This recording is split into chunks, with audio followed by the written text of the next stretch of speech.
Hello, back again. Yeah, yeah. I'll follow good on my promises sometimes. Anyway, right, okay. So last video we talked about Ishan Arctis, and I alluded to another heavy hitter, heavier hitter, you might say, releasing something. And we're going to be talking about Deftones Gore. Yeah, the new Deftones album. Deftones, one of those bands where, if somebody says, "Oh, I don't really like Deftones," I think, you're not really my kind of person, to be honest. They're one of those bands where it's like, just what's not to like. It's the sound of my microwave going off there, by the way. I'm going to have a reheated mushroom bowl tea this time of day because I'm a fucking baller. Yeah. Anyway, yeah, Deftones, one of those kind of bands where somebody says to you, you know what? Yeah, my favourite band's Deftones. You go, yeah, fair enough. Because they've got a body of work that is consistent, they've got a unique, distinctive sound, and they always bring something slightly different with each release. They've got a quality control that's never really dipped below very good, as far as I'm concerned. There's albums that have been really highly regarded, obviously, Around the Fur, White Pony. Actually, Diamond Eyes was very high regarded as well. And there's ones that came under a bit more fire, like Saturday Night Wrist, for example. And for some reason, the self-titled album sometimes gets a bit of a mixed reaction, even though I think it's as good as White Pony or anything they've actually ever done as well. But yeah, nonetheless, I mean, even their kind of weaker moments, and some people would argue Saturday Night Wrist is their weaker album, are still 8, 9 out of 10 kind of albums. I mean, I actually love Saturday Night Wrist. I prefer it to quite a few Deftones albums.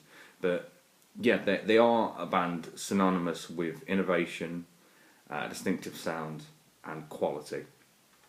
So how does this one stack up? Well, there's a few kind of ramblings and hints that it was going to be a difficult album in some ways to digest.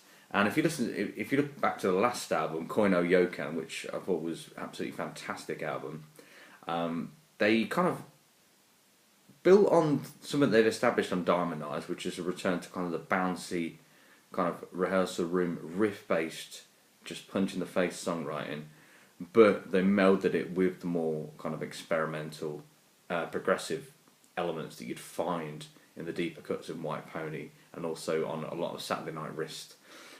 So that album pretty much had like a mishmash of both worlds, in a similar way that White Pony did, I suppose.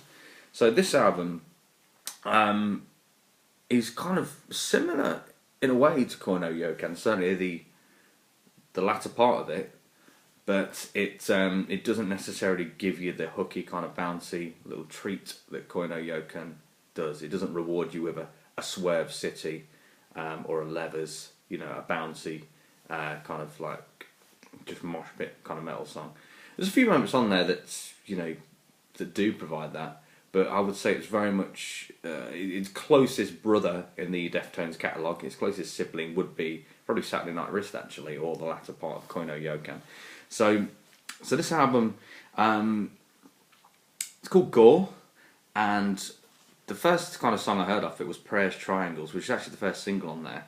And even that I thought, oh god, that sounds really cool, really textured, but not necessarily super immediate.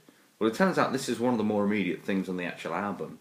This is an album that's, while I wouldn't say difficult to listen to, is certainly challenging and something, and that's a cliche that does reward repeat listens. And Prayers Triangles is a great intro to it, because it pretty much does a lot of what you're going to hear for the rest of the album. The only thing it lacks is the big riffs.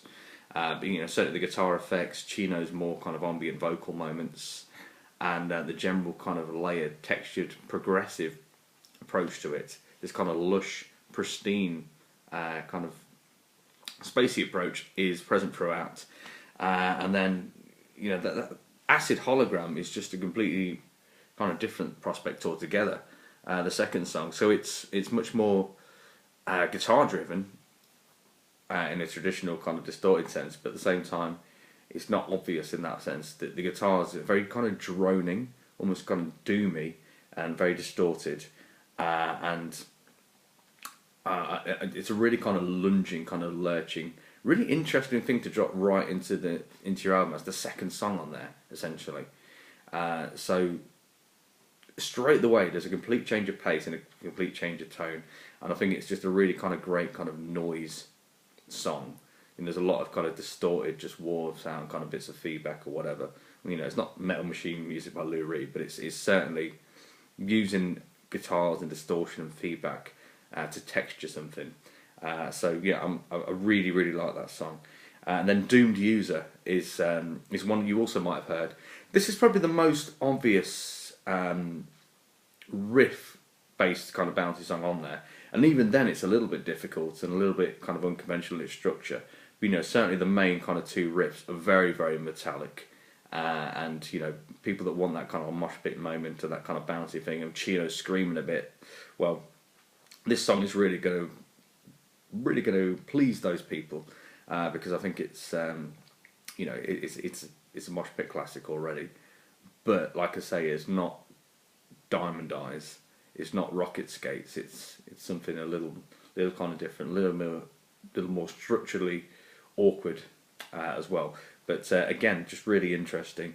And then Geometric Headdress is the next song, which is a fantastic title.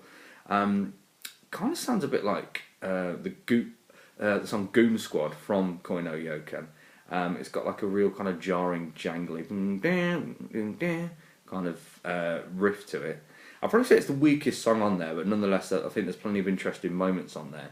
It's, again, goes for the more distorted guitar, but it hasn't got that lush, kind of flowing, kind of tranquil keyboard-based, sample-based feel that it's got on other places. Yet it's not got the riffy, kind of punch-in-the-face, bouncy stuff that are on other places. So it sits somewhere between that, and it's a really interesting song. But it's certainly an album track, in the sense that I'm glad it's on there. But you know, if they leave it out of the set list, well, I'm not going to be gutted when I see them live. And then we get to the other single, Heart's Wires, which I really really like. Probably potentially between that and Prayers Triangle is the most accessible song on there. It's got like a really kind of breezy, airy chorus. You know, Chino in full kind of croon mode. Lovely little falsetto thing towards the end, and then the actual, I wouldn't even say riff, the guitar phrase on there is very reminiscent of Opeth in a lot of senses. It's a little kind of haunting, melancholic, again drenched in beautiful kind of reverb, and some fantastic samples on there as well. The sample guy, I can't remember his name now off the top of my head. I think it's Frank. I know his name's Frank. His work on here is really top drawer, because every kind of little thing that he adds to the sound really kind of makes the song, and it's not as obvious as on some other albums, you know, like the self-titled album or Saturday Night Rest. It's a much more subtle approach, but again, he's got a real kind of understanding of what samples and messing around with the production and stuff can contribute to a song and give it like an otherworldly quality. And otherworldly is definitely a word that I would actually describe a lot of these songs. I mean, just kind of going down it. Pittura Infamante just sounds like some kind of bizarre kind of Fleetwood Mac kind of folk song, and there's kind of almost like a folky octave chord kind of riff to it. It sounds like some weird like roots music song, but you know, put through the capable hands and the weird lens of Deftones. And it reminds me of one of the deep cuts on like Joshua Tree or something, where they kind of, you know, Red Hill Mining Town or something like that. Kind of really kind of strange song, but again, just really really interesting. The whole album, although it's kind of not obvious, kind of hook, every single song is really really intriguing. Le Merle is an obvious highlight, just a really top Deftones song, really kind of lush, almost digital bath-like approach again. A title track, probably one of the heaviest songs on here as well. You know, they really kind of throw down brutally, but again, it's not obvious. There's ambient passages there. And then the last two songs, I think Phantom Bride is probably the highlight there, because it's, again, it's not the heaviest song, but it's got everything that's great about Heart's Wires on there. It's got just really kind of beautiful vocal performance from Chino, and in a lot of ways, although it's very left of centre and very challenging in some respects, it's also the most conventionally reminiscent of a rock song there. And one of the things that really kind of brings it into conventional rock territory is a just absolutely fantastic solo by Jerry Cantrell from Alice in Chains, who guests on here. You don't hear Deftones with guitar solos a lot. I think the only guitar solo they've had on any of their songs was a cover of Leonard Skinner's Simple Man on one of the kind of B-sides and covers collections they released. And that was played by somebody else as well. So Stephen Carpenter, brilliant guitar player, but he's not a guitar solo guy. So they got Jerry Cantrell in here, and he really just adds just an element of just class, sheen, and prestige to it, with his kind of fluid, tasteful playing and that distinctive sound. Straight away, as soon as he comes in, you know it's Jerry Cantrell, but it complements the song perfectly. And then right at the end, Rubicon is just another kind of solid, just spacey kind of. I keep using spacey, but just a really solid end to the album. I really like this album. I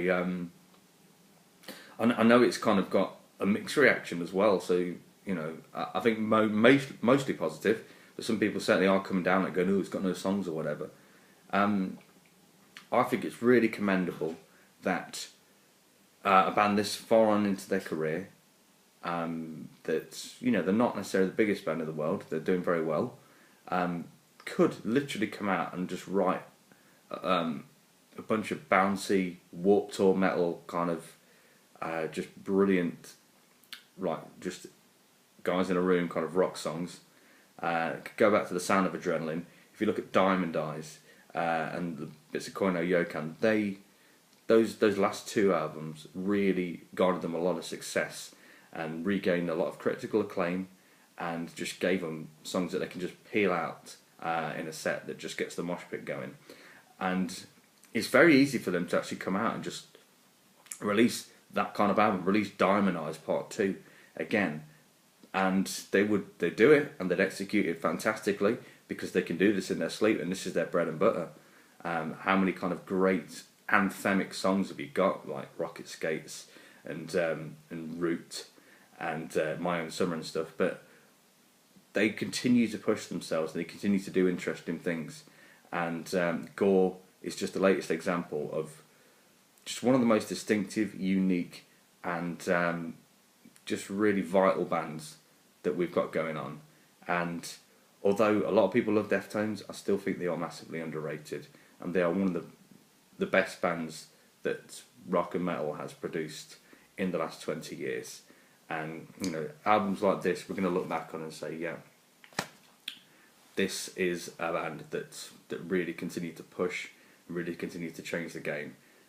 So yeah, Deftones Gore, another really heavy hitter, another contender for album of the year, and what a great year it's turning out to be for albums, and also for Leicester City Football Club. Yeah, I've got to mention in there.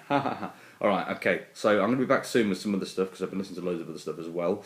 But I'll give you a little break from me now. So enjoy yourself. Listen to Gore, listen to Arctis by Ishan, and if you've got any kind of opinions on these things, or you want to hear a bit more from me or whatever, just hit the like button, subscribe, or if you think I'm a knob, tell me I'm a knob. Hit the thumbs down button. I just want a little bit of human contact without actually physically being in the room with somebody, because that's gross.